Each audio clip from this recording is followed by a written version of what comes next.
Inday Sara has matured a lot. Mm-mm. Gemini kasi, matagal mahinog.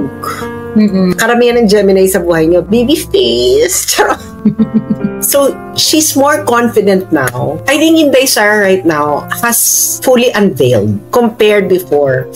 Kasi before it was Inday Sara mayor eh. Very limited yung kanyang experience, ano lang siya, local politics. Pero ngayon, kakaibang baptism of fire ito. Kaya nga di ba sinasabi ko, sana Inday will not waste this suffering na pinagdaanan niya. Hindi yung hindi yung pag naging presidente ka, babalikan mo lang silang lahat. That's just vengeance politics. Sabi nga nila, di ba, someday, this suffering will be useful to you. So, ibig sabihin, you are being prepared for something greater.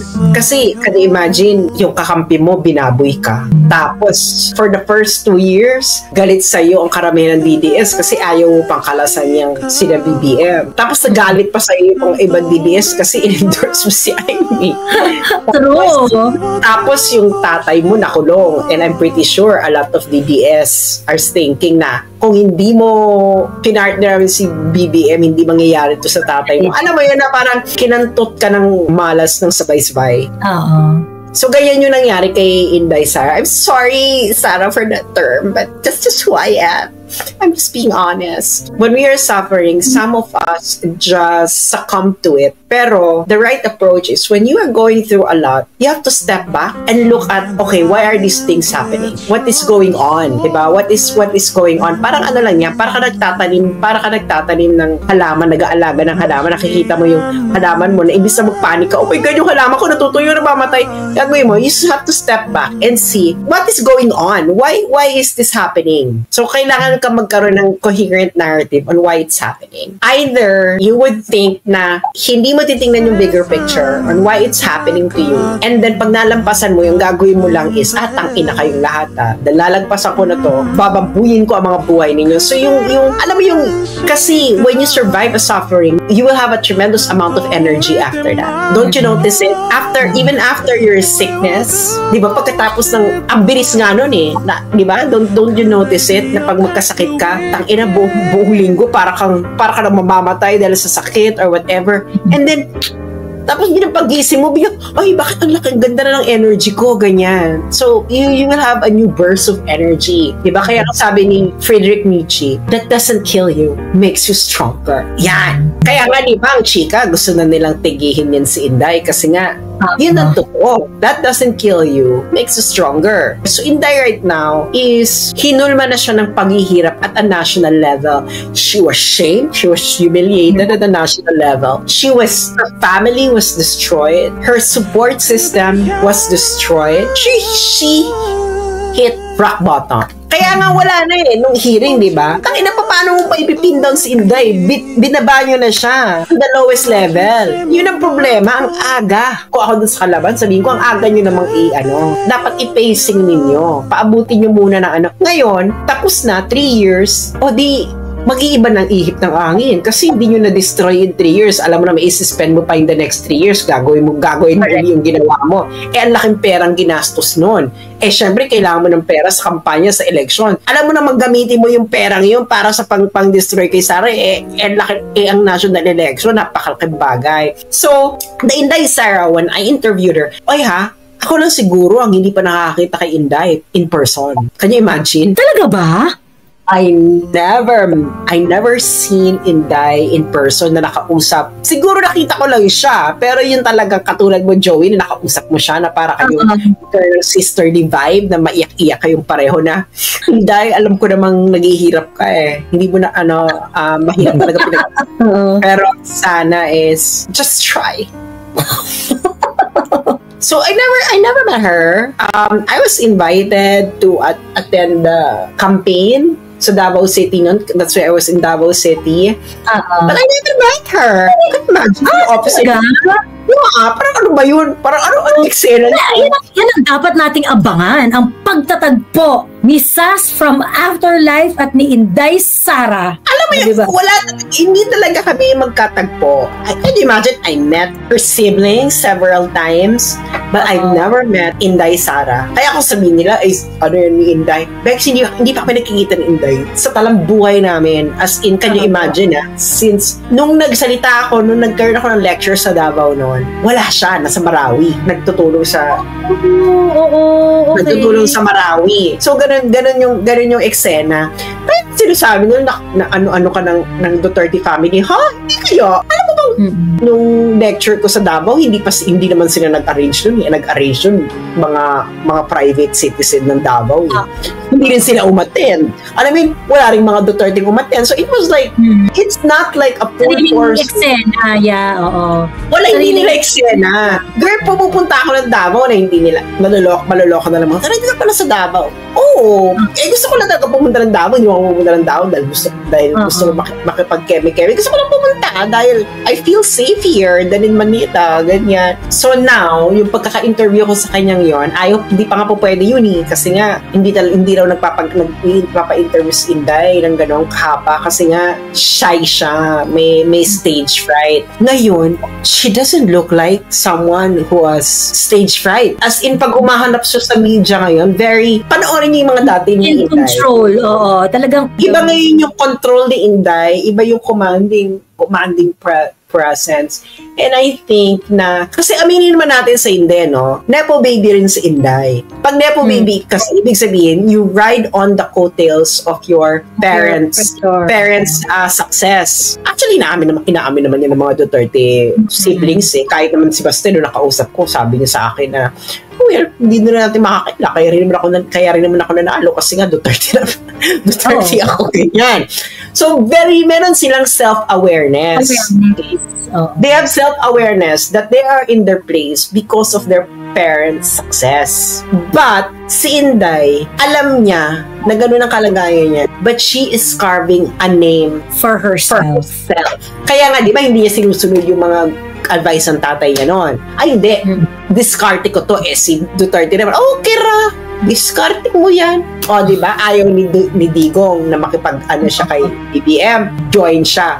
So, Inday made a lot of decisions. She stood by it. And then when that decision is failing, she was actually honest na I actually committed a mistake. And that is the mark of a great leader. Hindi ba? Ang great leadership is not about being perfect. Dahil hindi ka Diyos, be. Because nobody's perfect, di ba?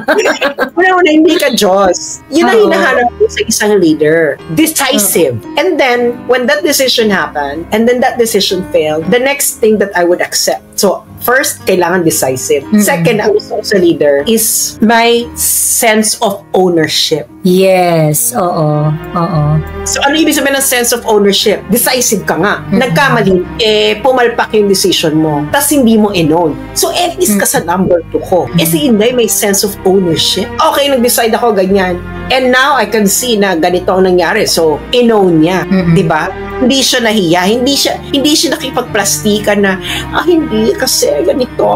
Hindi. Inday could have just continued playing the game. Kasi nakakahiya yan aminin nyo, nakakahiya yan. That is the price of being decisive. Nakakahiya na decisive ka, tapos yung decision mo turned out to be the wrong one. So, kung wala kang sense of ownership, ang gagawin mo, ipaglalaban mo na lang yung decision mo na tama pa rin kahit hindi na tama, hindi ba? And number 3, ang nakita ko, Inday, is hindi niya pinabayaan yung mga tao niya, yung mga employees. Yes, oo.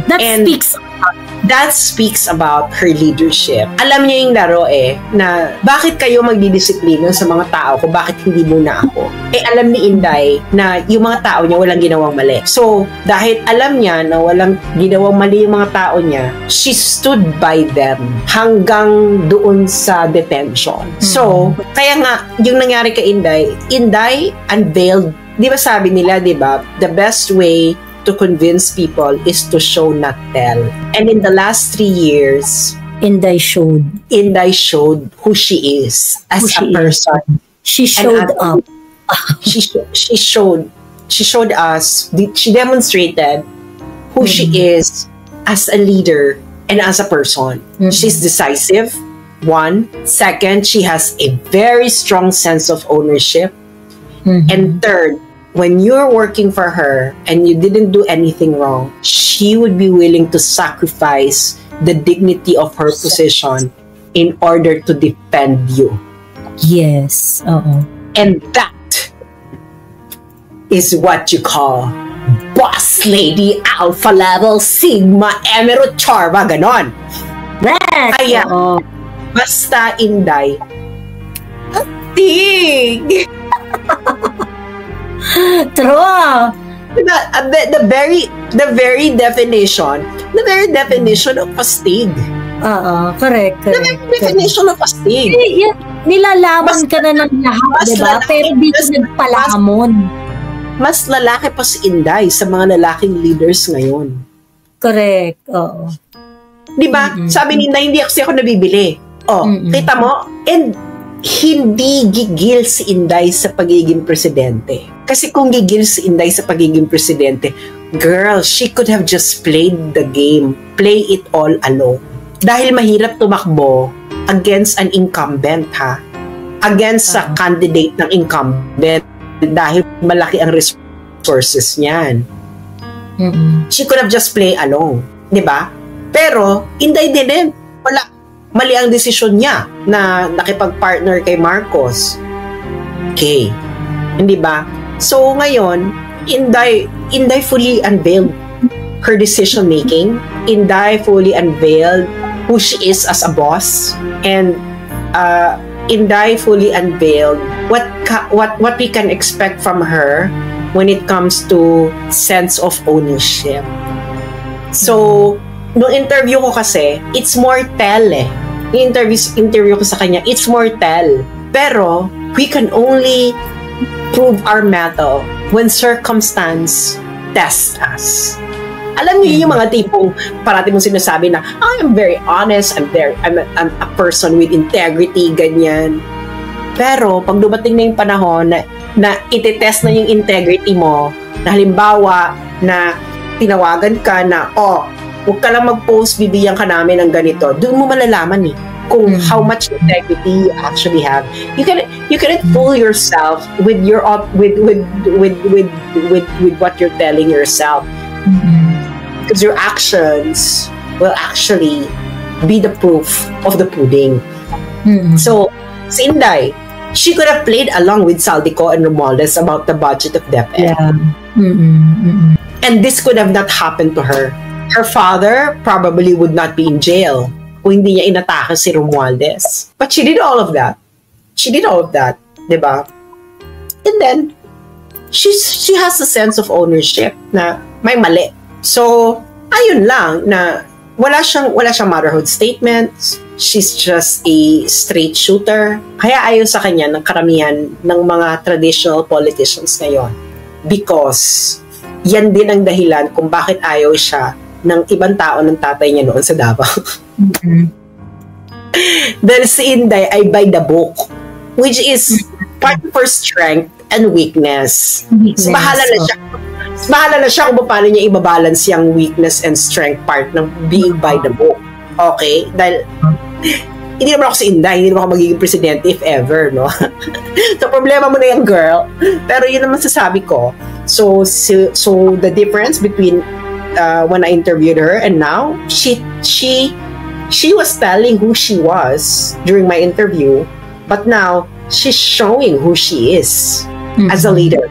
Decisive, has a very strong sense of ownership, and a leader who will not let her people down. She will fight for you. So, yun na yun. Inday will fight for you. Yun ang pinakita niya dun sa kanyang mga tao. She will fight for you. Basta gumawa ka ng tama, she will fight for you. And that, my friends, is an astig. Astig! Feeling ko na-hasten yung ni Inday. Pero sa mga naranasan ni Inday as Vice President at yung attacking na receive ni Inday, as Vice President dito sa national stage, it hastened her political maturity. Ganun kasi yun naman biggest criticism kay Inday, na wala siyang masyadong experience sa national stage. And ngayon na nakilala niya yung iba't ibang uri ng mga animal sa national stage, it really hastened her maturity. So, siguro kung naging smooth sailing yung smooth sailing yung vice presidency ni Inday, tapos nakarating tayo, yung ginawa nila yung sinabi ni Inday, kung hinayaan nyo na lang akong magtrabaho at hindi nyo ako pinakailaman, o sige, inipit-ipit nyo ako, inano nyo ako, ganyan. Hininog nyo bigla si Inday. Pwede sanang bubut pa rin si Inday hanggang 2028. It's really possible, ha? It's really possible. Yung hindi pa rin siya naka-experience ng pressure, hindi pa rin siya naka-experience ng mga kung ano-anong ganyan. Kaso, binigyan nyo siya ng tubig, ng araw, ng bagyo, ng lindol, ng kung ano-ano, ganyan. So, dapat mamumunga pa si Inday sa mga susunod pang mga taon, ganon. Kaso, binigay nyo lahat ng nutrients na kailangan ni Inday para mag-bloom, para mahinog. Ayan. Nasa 2025 pa lang tayo, bakla, takot na kayo. Diba? Nasa 2025 pa lang tayo, takot na kayo. Ayan. So ngayon, si Mika Swansing, nagalit kay Inday doon sa Public Accountability and Good Governance Committee noong 19th Congress, ay talagang hindi makakembot ng bonggang-bongga kay Inday ngayon. Kulang na lang mag-courtesy siya para kay Inday. Diba? So, kasalanan nyo rin yan.